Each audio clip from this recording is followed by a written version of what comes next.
চাষি বন্ধুরা, আপনারা যদি লাউ চাষ করছেন তাহলে লাউ চাষে অনেক বেশি পরিমাণে ফলন পেতে জমির প্রাথমিক যে পরিচর্যা থাকে সেই প্রাথমিক পরিচর্যা আপনাদেরকে বলবো। এই যে জমিটা আপনারা দেখতে পাচ্ছেন কি সুন্দর, দেখুন লাউ ধরে আছে, পিছনেও দেখতে পাবেন এবং ক্যামেরাতে আপনারা দেখতে পাবেন, পুরো দেখুন কি সুন্দর লাউ ঝুলছে। প্রাথমিক পরিচর্যা জমিতে যখন আপনারা বীজকে যখন দিবেন তখন আপনাদেরকে সুধা সুষম জৈব সারের একটু ব্যবহার করতে হবে। লিভিক্স কোম্পানির সুধা সুষম জৈব সারে আছে বায়ো ফার্টিলাইজার, লেদার মিল এবং হিউমিক অ্যাসিড, আরও কতগুলো ভালো ভালো ইনগ্রিডিয়েন্টস, যেগুলো আপনার চাষের জমিতে অনেক বেশি পরিমাণে ফলন আনতে আপনাদেরকে সাহায্য করবে।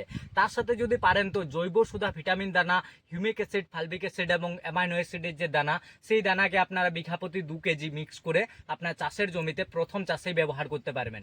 দেখবেন আপনার জমিতেও এরকম দারুণ ফলন, এবং ফলন কি সুন্দর চকচকে আছে। দেখুন এরকম চকচকে এবং দারুণ ফলন পেতে অবশ্যই প্রথম চাষে সুধা সুষম এবং জৈব সুধার ব্যবহার করুন।